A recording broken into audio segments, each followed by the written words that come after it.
Oke dulurku, kembali lagi bersama saya masih di sini aja di channel Kisah. Salam sedulur, salam satu gebrakan. Di video kali ini saya akan membahas mengenai benarkah PSHT itu syirik. Nah, berita ini sebelumnya tahun-tahun kemarin sebenarnya sempat viral ya dulu ya. Banyak di kaum-kaum masyarakat yang awam tentang PSHT, yang tidak tahu tentang PSHT, itu mengklaim bahwa PSHT itu musyrik atau syirik. Jadi saya di sini akan menjelaskan di video ini, jangan sampai di skip atau dipotong-potong ya lur ya. Jadi tonton sampai habis. Oke, jangan berlama-lama lagi, jangan banyak ngabangus, ngebacot, nggak caprak lagi, langsung aja kita ke videonya. Benarkan ajaran PSHT penuh kesyirikan? Oleh Dr. Kiai Haji Joko Hartono, SAG, MAG, MM. Beberapa tahun silam, kira-kira 9-10 tahun lalu, di kalangan para kiai sepuh pengurus pusat Pergunu atau PBNU membicarakan eksistensi PSHT. Di antara para kiai itu mengatakan ajaran di PSHT itu sesat dan merah. Sebagai warga PSHT, maka memerahlah telinga ini.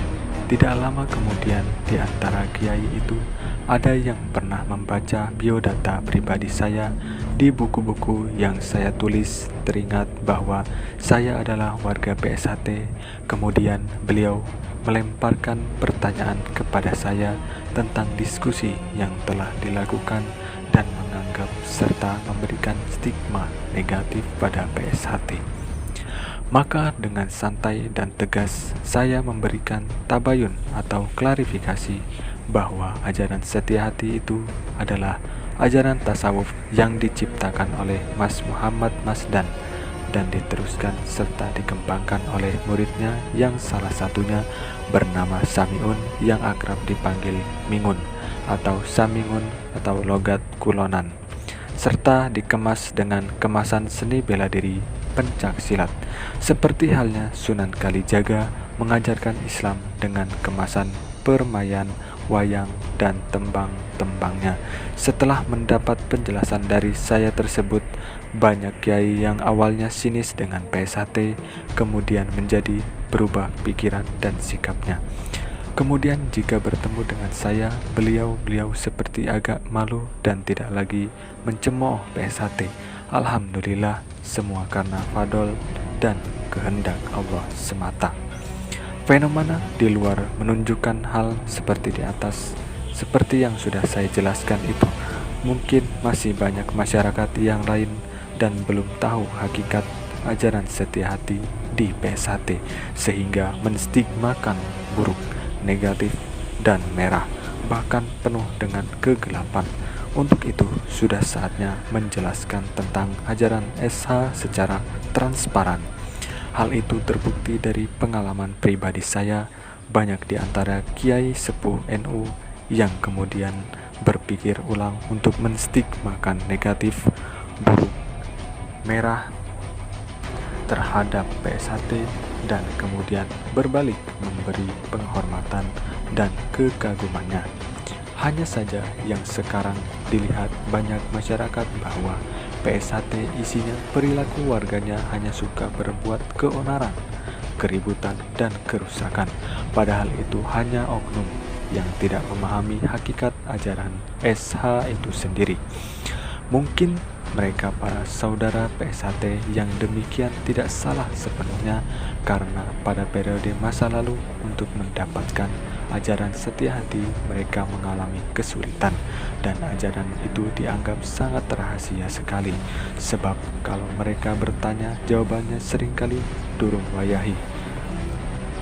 Padahal perkara budi luhur atau akhlak dan kerohanian merupakan hal yang sangat krusial, urgent untuk segera diajarkan jika tidak menginginkan anggota PSHT semakin amburadul dan tidak menunjukkan nilai-nilai luhur ajaran SH tersebut serta berakhlak tercela.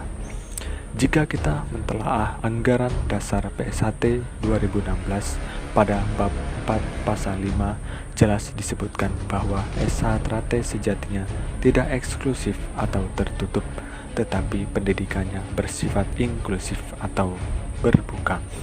Hal ini terbukti pada ayat 1 jelaskan bahwa SH-Trate bermaksud mendidik manusia dan khususnya para anggota agar berbudi luhur, tahu benar dan salah, beriman dan bertakwa kepada Tuhan Yang Maha Esa.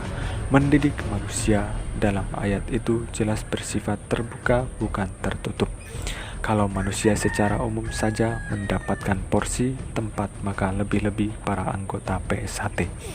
Untuk itu, sudah saatnya paradigma pendidikan di PSHT ini perlu dilakukan rekonstruksi, reorientasi, dan tidak lagi bersifat eksklusif atau tertutup, sehingga masyarakat umum tidak menstigmakan PSHT itu ajarannya buruk, negatif, merah terlarang, bahkan dianggap penuh dengan kesyirikan. Pemahaman penuh dengan kesyirikan ternyata terjadi pula pada sebagian warga PSHT sendiri yang dulunya tidak banyak menerima hakikat ajaran SH, yang ketika bertanya pada pelatihnya dianggap belum wayahe atau saatnya. Dari beberapa warga PSHT yang memiliki mindset demikian, setelah saya jelaskan dengan pendekatan tasawuf, mereka kemudian berubah pikiran dan akhirnya bisa menerima serta menjadi kagum dengan ajaran setia hati yang penuh dengan kesufian, mengajak membuka tabir atau tirai selubung hati nurani untuk bertemu dengan Tuhan Yang Maha Esa, Sang Mutiara Hidup bertahta, dan berakhlak mulia dengan sesama manusia yang sebelumnya pelajaran itu jarang disampaikan kepada warga PSHT sehingga mereka lebih terpaku kepada belajar ragawi semata. Pokok-pokok ajaran PSHT: A. Mukodimah, B. Lambang, C. Jurus, D. Ubarampe, E. Upacara sakral, F. Wasiat, G. Laku. Adapun isi panca dasar ajaran PSHT itu sendiri terdiri dari 1. Persaudaraan, 2. Olahraga, 3. Kesenian, 4. Bela diri, 5. Kebatinan atau kerohanian. Pengaruh Islam dalam ajaran PSHT. Tidak perlu diragukan lagi bahwa ajaran setia hati yang ada pada PSHT sejatinya ajaran tasawuf yang penuh dengan simbol-simbol. Bagi mereka yang tidak memahaminya, maka akan mudah mencap syirik dan penuh khurafat. Agar tidak terjadi stigma demikian, maka sudah saatnya ajaran setia hati diwedarkan baik secara khusus kepada para anggota ataupun secara umum kepada manusia sebagai implementasi menjalankan amanat bab 4 pasal 5 ayat 1 dan 2 dalam anggaran dasar PSHT. Sangat beralasan jika Islam mempengaruhi ajaran setia hati di PSHT ini. Hal ini karena A. Islam mengajarkan persaudaraan, B. Islam mengajarkan agar berolahraga, C. Islam mengajarkan kesenian, D. Islam mengajarkan bela diri, E. Islam mengajarkan kerohanian. Lebih detailnya tentang panca dasar ini diuraikan dan dijelaskan dalam pokok-pokok ajaran PSHT. PSHT sejatinya lembaga pendidikan dan dakwah yang goalnya 1. Mendidik manusia dan khususnya para anggota agar berbudi luhur, tahu benar dan salah, beriman dan bertakwa kepada Tuhan Yang Maha Esa. 2. Memayung hayuni bawana atau menjaga ketentraman dan kedamaian dunia, yakni menjadi rahmat bagi seluruh alam. PSHT sebenarnya hanya media atau wasilah mengajarkan ilmu tasawuf atau akhlak dengan bingkai kemasan seni bela diri pencak silat dengan maksud agar lebih menarik dan tidak terasa ajaran tersebut dididikan. Imam Jalaluddin Al-Rumi dengan seni tarian sufinya juga mengajak para pengikutnya untuk berzikir mendekatkan diri kepada Allah. Di PSHT dengan melalui seni bela diri pencak silat juga demikian. SH atau setia hati itu sendiri sejatinya syarat dengan ajaran tasawuf yang diciptakan Mas Muhammad Masdan atau Ki Ngabehi Surodiwirjo 1903, yang sebelumnya beliau juga seorang santri dari Ponpes Keras Cukir Jombang yang berkelana belajar seni bela diri pencaksilat dan kerohanian atau tasawuf dari berbagai guru dan pendekar sufi di Jawa hingga Aceh, Sumatera. Punya murid bernama Samiun yang akrab dipanggil Mingun atau Ki Hajar Harjo Utomo yang mendirikan PSHT tahun 1922 yang dulunya bernama SHPSC dan eksistensinya melanjutkan dan mengembangkan ajaran setia hati dari gurunya yang saat ini menjadi berkembang pesat. Maka secara garis besar penjelasan di atas menjadi tidak benar kalau ajaran SH itu penuh dengan kesyirikan.